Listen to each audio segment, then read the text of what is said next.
to the Chaotic Little Book Corner. My name's Acacia. Today is fall and chilly, and I'm super excited. I would have a cup of hot cocoa, but I just had apple crisp, so calorie count. I am filming on a new phone. My phone, I woke up one morning and it was no longer functioning, so that had to go. I am going to be spending this week focusing on a more lighthearted, I'm hoping, videos. There we go. I have a video filmed, and it is about why I broke up with, or why I will no longer be shopping with the company that I spoke of prior to this, where I talked about the two books I picked up, The New Jim Crow and Suicide Squad, and there was a comment made by a associate, and why it's kind of an ongoing problem that I've had with this bookstore and my thoughts. If you'd like me to post it, let me know. I've filmed it. But if you guys really don't think that it's a necessary video, or you don't really want to know the full story, like, if you guys aren't interested, I won't post it. But if you are, let me know in the comments below. Other than that, let's dive right in. Today we're going to be doing the garden. This is the garden book tag, and this was created by Amy from the Dusty Bookshelf, and I was tagged by Miss Amanda Center. I will link below Amy's channel and Amanda's. They are both wonderful. You should definitely go check them out. I enjoy both of them immensely. I am not as active on Amy's channel as I should be. I mean, I watch everything. I just don't comment often, and I should do that more. But ooh, that's my bad. I'm going to tag, let's see, who are we going to tag? I apologize, guys. I have my computer down here, so there's like neck craning because I'm trying to not have it like in this area. Mercedes, if you'd like to do this, you are more than welcome. I know that you're getting to the point where you're starting to catch up on videos, so I don't want to stress you out. I tag the restricted section, I tag Hannah Tay, and I tag, who else should we tag, guys? And I also tag Elizabeth Tyree. So those three, I really hope that you guys will do this. I will link their channels down below in the doobly-doo. Let's get on with the book tag. Okay. Question number 1 is Rambler Rose, a long read with multiple main characters and plot lines.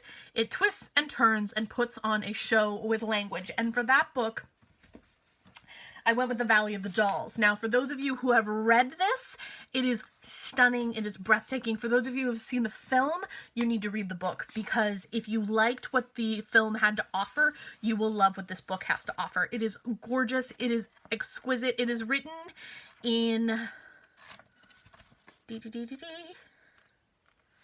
Come on. In diary form, based around 3 girls, Neely O'Hara, Jennifer, and Anne. They all get swept up into fame and drugs and alcohol and life, and they all kind of get carried away with the roaring times that they're living in, and it's beautiful and exquisite, and it has some aspects of it that are very dated, because it definitely represents its time period of the 60s and 70s, but it still is a very beautiful and great adaptation. Adaptation. It is a beautiful and great story introducing people into a mental illness world and addiction and all of those things. It's really well executed, and I love this book. I always enjoy that. The next one, we're gonna just put you down here. Hybrid Tea Rose, modern, long-lasting, a collection of memorable 20th century or 21st century poetry or short stories that stays with you for a very long time. This is 9 stories by J.D. Salinger. As you can see, this is a well-loved copy. This was actually given to somebody in my family, I don't know who, by my cousin Sachi, and I found it one day at our summer house, and I picked it up and I read the final story, Teddy, and it changed my life. I will never ever forget reading Teddy for the first time. The rest of the stories I remember and I really enjoy, but Teddy like changed the ball game for me. Then we have Lilac, a seasonally inspired book that you look forward to revisiting every year. And for me, that is Carrie by Stephen King. This is a horror book that is really, really focused on a girl who's bullied and very highly traumatized by her family, by her mother, I should say, and I absolutely think this is a triumph. It's amazing, it's breathtaking, it's horrifying, and it's horrendously accurate as to how mean a girl can be to another girl. I think this is brilliantly done. I love Stephen King, and I'm very proud to live in the same state as Stephen King.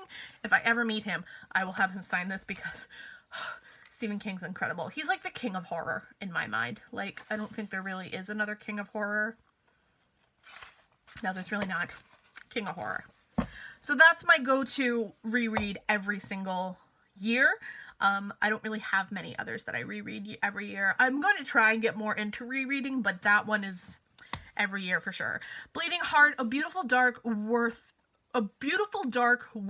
that broke your heart. And that one for me was Alice Thompson's The Book Collector. This book was creepy, chilling, gothic, wonderful madness. It's absolutely magical realism inspired, but also very it's almost like you have to choose between whether or not you think she's mentally ill or there's magic happening. It's fairy tale-esque, it's dark, morbid, twisted. It talks a lot about human skins binding books. It talks about comparing women to different fairy tale princesses. It talks a lot about just all the darkness that goes into madness after pregnancy, after life, after birth, after death.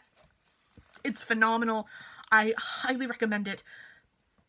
I hope to reread it this month, coming up in October, because I really enjoyed it when I read it earlier this year, but I think it needs a fall feeling. So I'm highly anticipating a reread of this. I loved it, and it broke my heart. The ending broke my heart, but it was amazing. Queen Anne's Lace, a work that is sometimes seen as a weed, but you see it as great literature.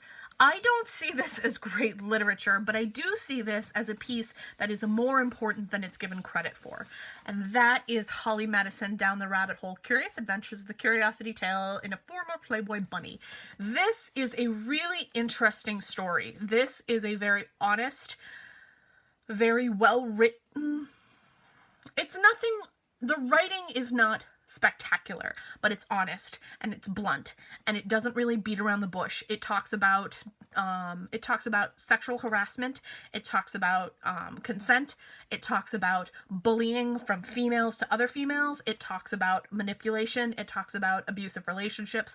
It talks about misogyny. It talks about all of the things that have been kind of put into this world where Hugh Hefner is put on this pedestal as the all amazing king of women. Like, he just always has his flock of blondes, and this really kind of takes that and breaks it down and demonstrates it for what it really is, which is kind of disgusting.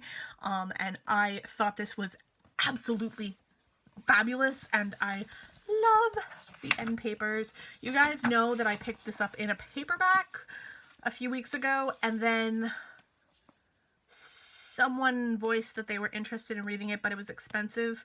And I had already started to regret that I'd only gotten the paperback instead of the hardcover, so excuses led to me purchasing it in my hardcover edition. So that's logic. I've listened to this 3 times now on Audible. I own it. I love it. I think it's fabulous, and I think it's highly underrated and probably seen as a weed because there's a very low expectation of somebody who comes out of the Playboy Mansion. All right, Forget Me Not, an early bloomer, a work that you read early on in life and changed you when you never forgot. And that would be Speak by Laura Halse Anderson. Laura Halse Anderson is queen.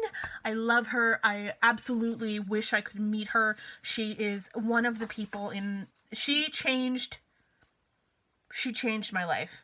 She changed everything that I ever experienced as a child, and let me kind of feel like I could feel again.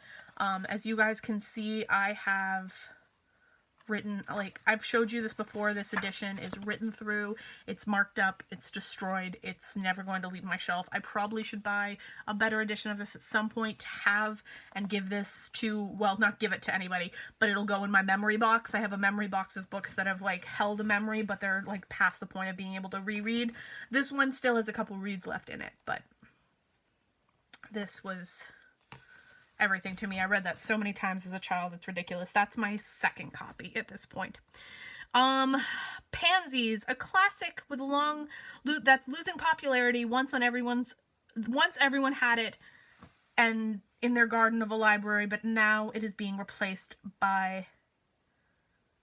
with words. Basically, name a classic that's being replaced by a lot of different things.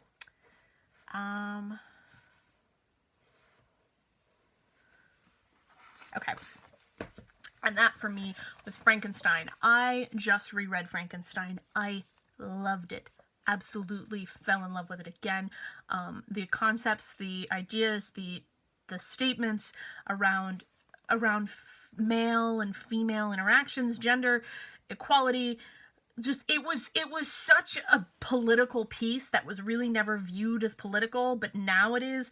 I think that, or maybe it was viewed as political. You know, I don't know the whole history. If anyone knows the whole history about the writing of Frankenstein, I would love to know it, because this is fantastic, and it talks so much about acceptance and mental illness and who's dangerous and who's not, and what's real in terms of danger and what's not in terms of humanity's danger. It's phenomenal. Absolutely fantastic. I love this book. Mary Shelley is a hero. I think this is awesome, and I wish that more people still had it on their shelves and not just the film. Though Young Frankenstein is a classic. A Trillium, a native to North American in some provinces and states, it's illegal to pick up these, a banned book or challenged book, and that would be 1984 by George Orwell. George Orwell has a tendency to write banned books.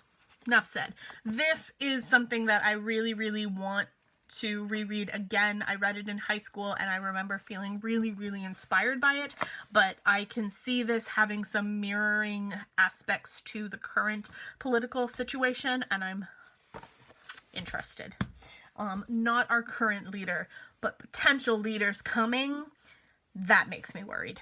Okay, then we have The Orchid, a work that was challenging to read and maintain as an orchid. This is The Crimson Petal and the White. Now, this was not a hard story to read, but it was heavy. And when I first picked it up, it was in a hard copy, and it was an 800-page hard copy, and it was incredibly difficult to read physically.